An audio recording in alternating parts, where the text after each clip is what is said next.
Hello and welcome to Fast and Factual on Firstpost, where we get you the top 50 headlines from around the world. I am Alison Lagrange, coming to you live from Durban, South Africa. Let's begin. In our top stories, a stampede at a religious gathering in the Indian state of Uttar Pradesh has claimed at least 121 lives. The victims were mostly women and children. Authorities have launched a probe into the incident. Thousands of Palestinians were seen fleeing southern Gaza amid strikes by the Israeli military. This comes a day after Israel ordered evacuations in areas around Khan Yunis and Rafah. The United Nations said that Israel's evacuation order was the largest of its kind since October. The Yemen-based Houthi rebels have claimed responsibility for an attack in Israel's Haifa. They claim to have hit a vital target using a number of winged missiles. The Houthis said that the attack was a joint operation carried out along with the Islamic resistance in Iraq. The U.S. has announced an additional $2.3 billion in security assistance for Ukraine. The Pentagon has said that the package will include anti-tank weapons, interceptors, and munitions for Patriot missiles, amid other air defense systems. The announcement followed talks between U.S. Defense Secretary Lloyd Austin and his Ukrainian counterpart Rustem Umerov. The sentencing of former U.S. President Donald Trump in his hush money criminal trial has been postponed until the 18th of September. The judge overseeing the case has delayed the sentencing to assess whether a recent U.S. Supreme Court ruling could affect Trump's conviction. The ruling granted partial immunity to U.S. presidents from prosecution for their official acts. And UK citizens are all set to choose their new government. Ahead of the voting tomorrow, the UK Conservative Party made a last-ditch effort to rally support. Former Prime Minister Boris Johnson made a surprise appearance during campaigning. Ships from Russia's northern fleet have reportedly arrived in Venezuela. A frigate and a tanker stopped at the port city of La Guaira. According to Venezuelan authorities, the halt is a show of friendship, solidarity, and support for the country. The Russian frigate's Guard of Honor will participate in Venezuela's Independence Day military parade on Friday. India's External Affairs Minister, Dr. S.J. Shankar, is on a visit to Kazakhstan. He is there to attend the two-day Shanghai Cooperation Organization Summit. He also met his Russian counterpart Sergei Lavrov on the sidelines of the summit, and their talks focused on boosting the Indo-Russia strategic partnership. Chinese President Xi Jinping is in Kazakhstan for a state visit, and he will attend a meeting on the Shanghai Cooperation Organization in the Kazakh capital of Astana. He is also scheduled to hold bilateral talks with Kazakhstan's President Kassym-Jomart Tokayev. Now, Xi Jinping will be heading to Tajikistan after this. Taiwan has called on China to release a Taiwanese fishing boat and the people on board. Taiwan's Coast Guard has said that Chinese officials seized a boat operating near China's coast yesterday. Chinese officials boarded and then seized the fishing boat, which was operating near Taiwan's Kinmen Islands yesterday. A Malaysian court dismissed a plea from jailed former Prime Minister Najib Razak, who wanted to serve his remaining prison sentence under house arrest. Najib Razak is in jail over a corruption conviction in Malaysia's multi-billion-dollar 1MDB scandal. In February, the former PM's 12-year jail sentence was reduced by half. Dozens of people belonging to Pakistan's minority Christian community staged a protest in Karachi yesterday. The protesters opposed the death sentence handed out to a Christian man for sharing allegedly blasphemous content on social media. This comes after a mob attacked the Christian community in eastern Pakistan last year, vandalizing several churches and torching houses. And anti-government protests continue to rock Kenya.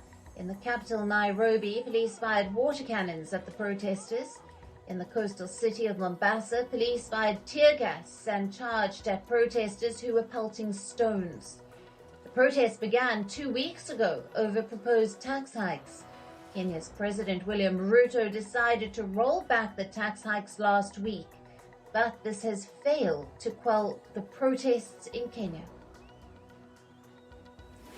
In climate news, Hurricane Beryl is moving towards Jamaica as a powerful Category 4 storm. A hurricane warning has also been issued for the island nation. Meanwhile, severe storm is expected to impact Haiti and the Dominican Republic.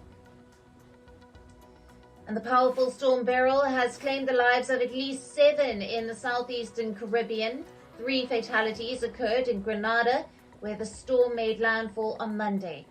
3 more people were killed in Venezuela, along with 1 more in St. Vincent and the Grenadines.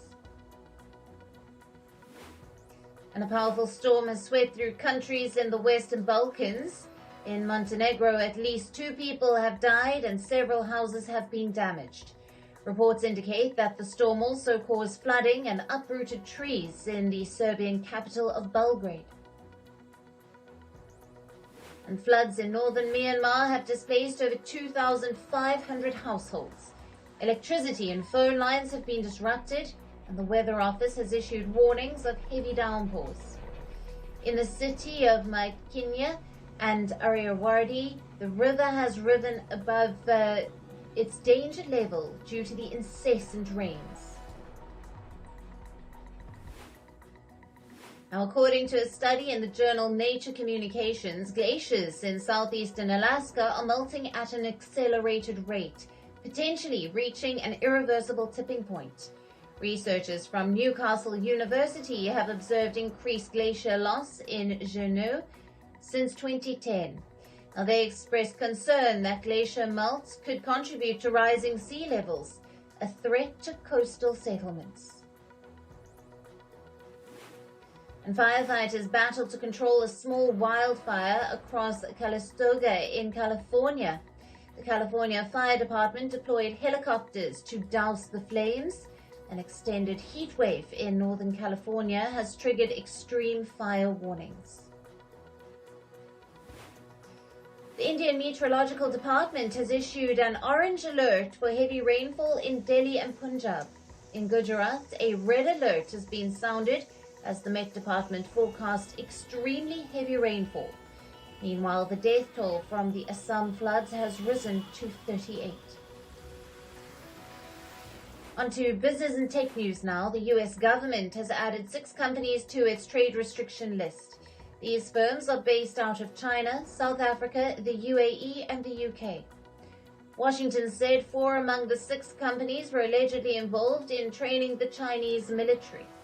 Companies on the US trade restriction list need approvals to acquire American goods and technology, and these requests are likely to get rejected by the US. The US government will give vaccine maker Moderna $176 million to develop a vaccine to treat bird flu. This comes amid growing concerns of a multi-state outbreak of the virus in dairy cows. The H5N1 virus has infected more than 130 cattle herds across 12 states in the US. US officials have said that vaccine testing will begin in 2025 to assess its safety and the immune response. The US Food and Drug Administration has approved Eli Lilly's Alzheimer drug. It is named donanemab, and the drug will reportedly be used for patients with early-stage Alzheimer's. The Bank of Japan is starting to issue a new series of notes from today. The notes feature cutting-edge technology aimed at fighting counterfeiting. Now, they feature 3-dimensional portraits of people who represent women empowerment and technological innovation. Japan has said its old currency will still remain valid. And Airbus has delivered about 323 aircraft in the first half of this year. This is about 2% more than what the aerospace manufacturer delivered in the same period in 2023. But according to industry estimates, Airbus did not meet its delivery targets in June. Last week, the company lowered its annual delivery target from 800 jets to 770. Airbus said that the reduction was due to a shortage of engines and structural parts. Electric vehicle maker Tesla's deliveries fell by 5% in the second quarter of this year. This marked the first time that Tesla deliveries fell for 2 consecutive quarters. But the decline in sales wasn't as bad as what analysts had expected. Tesla said it sold over 443,000 vehicles from April through to June. Italy is planning to buy hundreds of tanks from the leading German defense group Rheinmetall.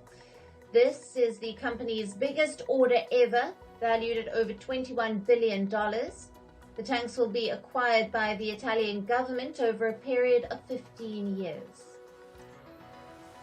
South Korea's Hyundai Motors and LG Energy Solutions have opened Indonesia's first battery cell production plant for electric vehicles. The plant is located in West Java province. Both the companies had announced that they were investing over $1 billion in this project.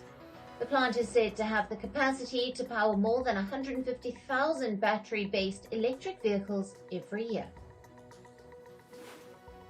And Britain's second largest supermarket group, Sainsbury's, has reported slower sales. Earlier, food sales at its stores had increased by 4.8% in quarter one.